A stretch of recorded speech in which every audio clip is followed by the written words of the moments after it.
સિંગણાપુર જેવું સૌરાષ્ટ્રનું સાપડા ગામ કે જે રાજકોટથી 23 કિલોમીટર દૂર આવેલું છે. આ ગામમાં ભૈરવ દાદાનું મંદિર આવેલું છે. આ ગામની વિશેષતા એ છે કે આ ઘરમાં એક પણ દરવાજો નથી અને ઘરમાં તાળા પણ લાગતા નથી, કારણ કે આ ગામમાં ભૈરવ દાદાનો વાસ છે. આ ગામનો લોકોના સૌરાષ્ટ્રના શનિ સિંગણાપુર તરીકે ઓળખાવવામાં આવે છે. આ ગામમાં ભૈરવ દાદાની કૃપા એવી છે કે આજ દિન સુધી એક પણ ઘરમાં ચોરી થઈ નથી. હવે તો વિદેશથી પણ અનેક લોકો દાદાનું નામ સાંભળીને આવવા લાગ્યા છે. ચોરી કરીને ચોર અમારા ગામમાં આવે તો પણ પટકાઈ જાય છે. બીજા ગામોમાં ચોરી થાય પણ અમારા ગામમાં નથી થતી. અમારા ગામમાં કોઈ ઘરના દરવાજા પણ નથી. બધાના ઘર ખુલ્લા જ હોય છે. જે દરવાજો નાખે તેના ઘરમાં ચોરી થાય.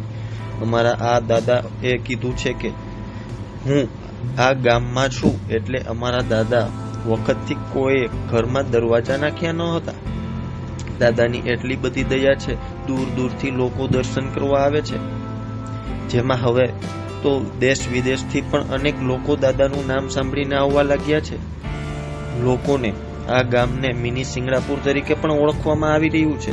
ત્યારે જુઓ અમારો ખાસ અહેવાલ. ભૈરવ દાદાનું જો અમારે એવું દાદાનું એવું હાથ છે કે અમારા ગામમાં કોઈ દી ચોરી ન કરી શકે, કે કોઈ ચોર આવી શકે નહીં. આવે તો કદાચ આંધ્રો ભીત થઈને વિયો જાય. અમારા દાદાનું આવું હાથ છે.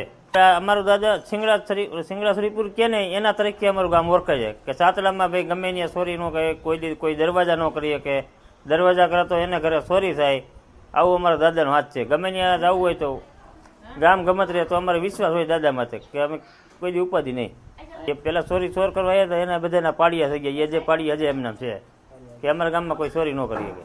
હા, બહારથી કદાચ ચોરી કરીને આવ્યો હોય ને તો અમારા ગામની સીમમાં પગ મૂકે ને તો એ પકડાઈ જાય. કદાચ ગમે ત્યાંથી આવ્યો ને તોય અમારે જો 2-3 ગામ બાજુમાં છે. બાજુમાં બધી કુચિયાદળ છે, જીવાપર છે, પછી જયપુર છે. એ બધા ગામમાં ચોરી થાય પણ અમારા ગામમાં ચોરી ન થાય.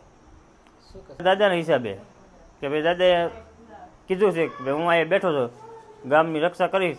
તમારે કોઈ જાતનું ઉપાધિ નથી, તમારે આ વસ્તુ નહીં કરવાની. એટલે અમારા ગામ લોકોએ ગઈ વખતે કોઈ દરવાજો મૂક્યા જ નથી. ખુલ્લા જ રાખવાના મકાન બધું. દરવાજો કરે તો એને ઘરે ચોરી થાય અને કા દાદા એને ઘરે નુકસાન કરે. બહાર ગામ જાય તો અમારી ઉપાધિ નહીં. રેઢું મૂકીને એમને ખુલ્લું મૂકીને વ્યુ જવાનું. અમારે વિશ્વાસ એટલો દાદા માટે કે અમારે કોઈ જાતની ઉપાધિ નહીં. ઘર બાર બધું મકાન બધા ખુલ્લા મૂકીને વ્યુ જવાનું.